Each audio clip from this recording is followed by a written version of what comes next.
Welcome back. Today we're doing a deep dive into, well, a really complex and often contradictory time in American history. We're looking at the New South era. That's roughly 1877, right after Reconstruction ends, up to about 1898. And our goal here, our mission, is really to unpack this central paradox. You have these Southern leaders pushing hard for industrial change, promising modernization, national reconciliation. But underneath that promise, the reality was often harsh continuity. We're talking agriculture, inescapable debt, and crucially, the systematic rebuilding of white supremacy. It's quite the contradiction. It really is. That tension, that gap between the rhetoric and the reality, that's basically the whole story we need to explore. We're going to show you how genuine efforts at industrialization happened, but they were happening alongside these incredibly exploitative farming systems, and how once federal oversight pulled back, Jim Crow laws surged, effectively wiping out many of the political gains African Americans had made. It really does set the stage for decades to come. Exactly. And we've got sources covering all of it, the big vision from the boosters, the tough economic realities on the ground, and also the resistance, people fighting back. It's vital context, I think, for understanding a lot of ongoing economic and racial issues today. Okay, let's get into it. The New South vision. Industrialization and diversification, the push for change. So if there's one voice really pushing this New South idea, it's Henry Grady, right? The editor of the Atlanta Constitution, hugely influential figure. When Grady went north speaking to investors, what was the core message? What was he selling them? He was selling a future, a decisive break from the past. Grady's pitch was basically, the South is done with relying only on cotton, done with the legacy of slavery. He was all about industrial growth, diversifying the economy, embracing laissez-faire capitalism. The argument was pretty straightforward. Modernize, become strong, compete nationally, and, finally put the weaknesses exposed by the Civil War behind us. And it wasn't just talk, which is important. There's real, tangible industrial progress happening in spots. Yeah. That gave the optimism some weight. Our sources point to, for instance, textile manufacturing. Southern mills, by the late 1800s, were actually starting to outproduce the New England mills. Yeah, that's a key example. And infrastructure, railroads especially, that was huge. The South saw this massive, really rapid expansion of its rail network. You needed that to move goods, to attract investment. And in terms of the sheer growth rate of track, the South was right up there, matching or even beating other parts of the country. And the poster child for this whole vision, the sources often point to Birmingham, Alabama. This was supposed to be the proof. The Pittsburgh of the South. You had these industrial titans like Henry de Bardeleben building up iron and steel production, trying to create a more diversified base. The image was definitely shifting, less cotton fields, more smokestacks. That was the image they wanted to project, absolutely. But here's where our sources add a really critical layer. The real magnet drawing that Northern capital wasn't just the resources like iron ore or timber. It was something else. It was the promise of cheap labor. Non-unionized labor, easily controlled labor, both black and white workers. So this whole push for modernization, it often served as a kind of convenient cover story. It let Southern elites get that investment money while keeping a tight grip on the workforce through, suppression. Okay, that definitely casts a different light on it. So were these boosters genuinely aiming for reconciliation and, real modernization for everyone? Or was it more about finding a new way to package the old labor hierarchy for the industrial age?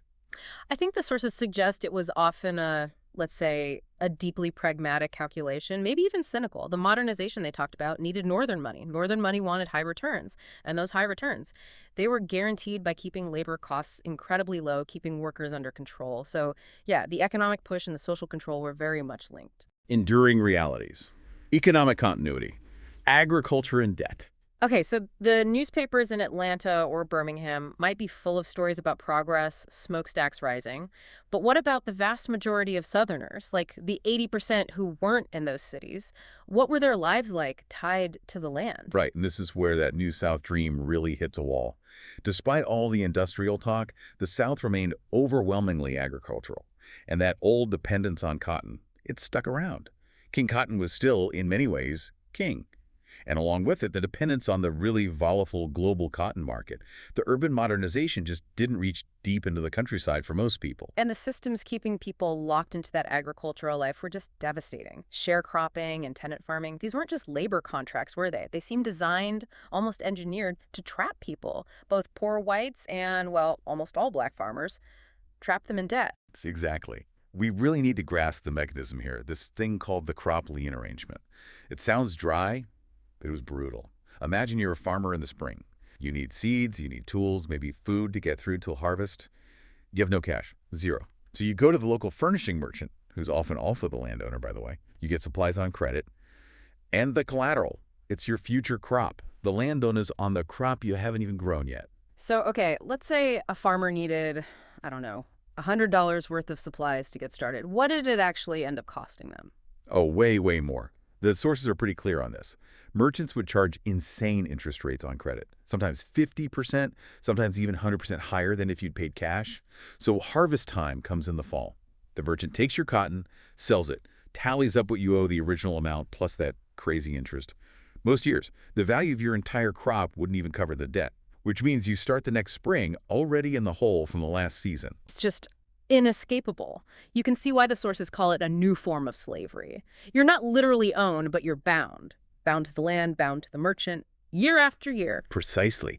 It killed mobility. It locked in this rigid social structure based on who owned the land and who owed the debt. And, crucially for the landowners and merchants, it guaranteed a constant supply of cheap labor needed to keep producing cotton.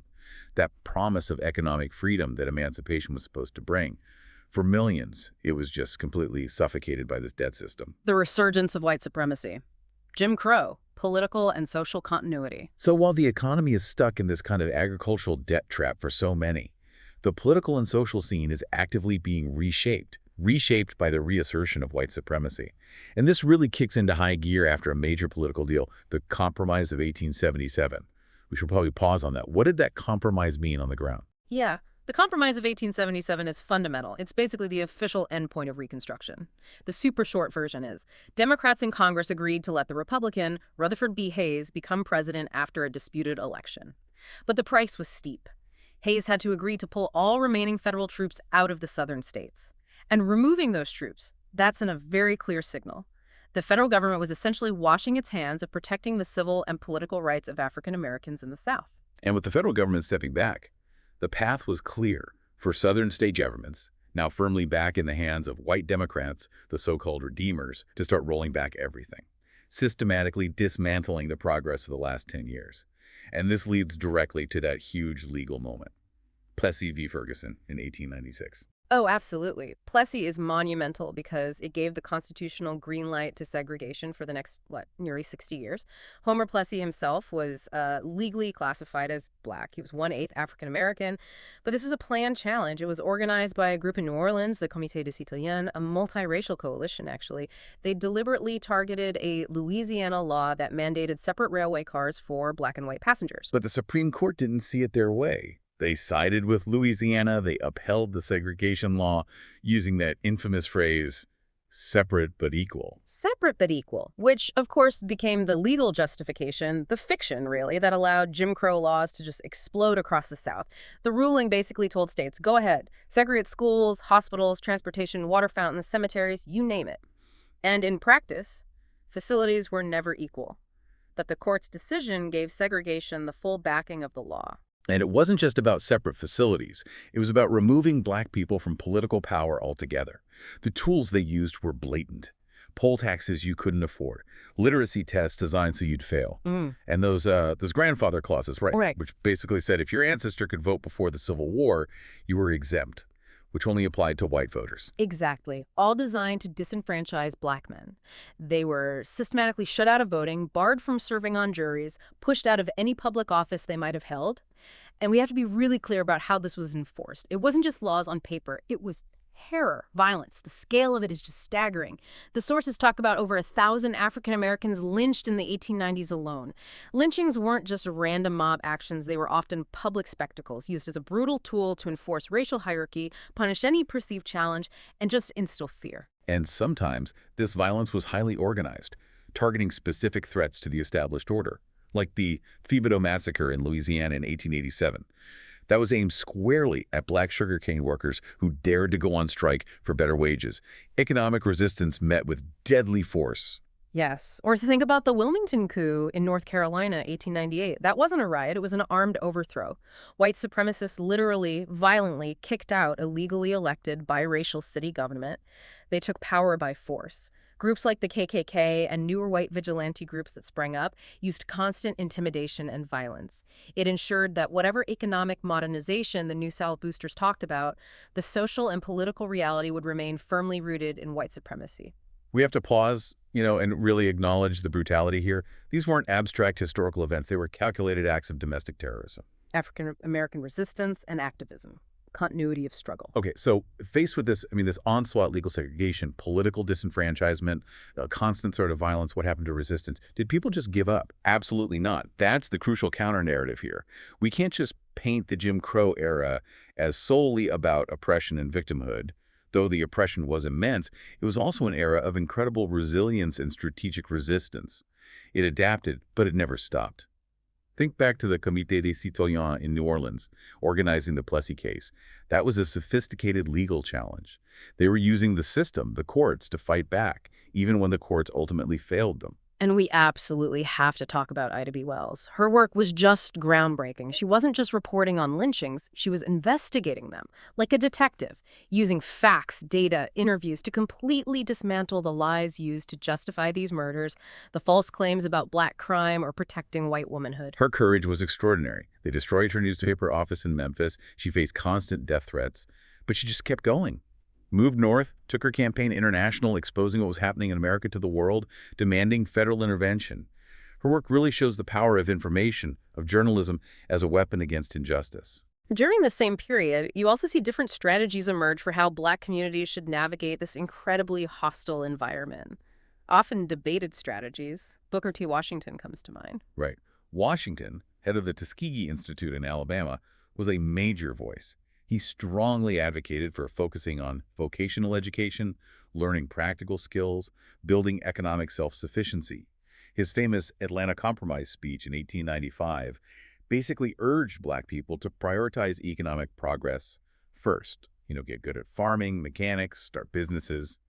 He believed that achieving material success would gradually earn the respect of white Southerners and eventually lead to political rights. Prove your worth economically, essentially. That view was controversial even then, wasn't it? Many criticized it as being too accommodating, basically accepting segregation and disenfranchisement in the short term.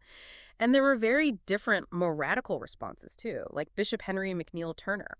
Exactly. Turner represented a deep disillusionment. He founded the International Migration Society in 1894. His view was basically, America is fundamentally racist, it's not going to change, true freedom for black people lies elsewhere. He actively encouraged emigration back to Africa, specifically Liberia. It reflected this profound frustration and a belief in kind of a transatlantic black identity and future separate from the U.S. So whether the focus was on skills, immigration, or legal challenges or journalism, what seems clear is the absolute importance of black institutions themselves. Churches, schools, businesses, mutual aid societies, these became vital spaces. Oh, completely essential. They were more than just parallel structures. They were havens, centers of community life, cultural pride, self-help, and organizing hubs for resistance, all in an environment designed to crush black autonomy. They nurtured resilience. Outro. So if we try to pull this all together for you, the New South period, 1877 to roughly 1898, it's just defined by this intense, painful tension. On one hand, yes, the promise of change, the industrial growth, the railroads, the iron and steel, that was real. It happened. But it was constantly structurally overshadowed by the continuities, the crushing agricultural debt system, and the violent legal imposition of Jim Crow segregation and white supremacy. Yeah, and understanding this era feels so important because it's a stark reminder, isn't it? How easily rhetoric about economic progress and modernization can be used to mask or even actively enable really deep-seated social oppression, that shiny vision of an industrial future for the South. In many ways, it seems like it was built right on top of the old foundations of racial hierarchy and exploitation, just maybe with a slightly different look. Which leaves us with a pretty challenging question to think about, I think. If that whole New South economic model, the factories, the railroads, if it depended on keeping labor cheap through sharecropping debt and keeping labor suppressed through Jim Crow violence, then to what degree did the industrial growth actually rely on that old system of racial hierarchy? Was it replacing it or just reinforcing it in a new guise? What stands out most to you when you consider that?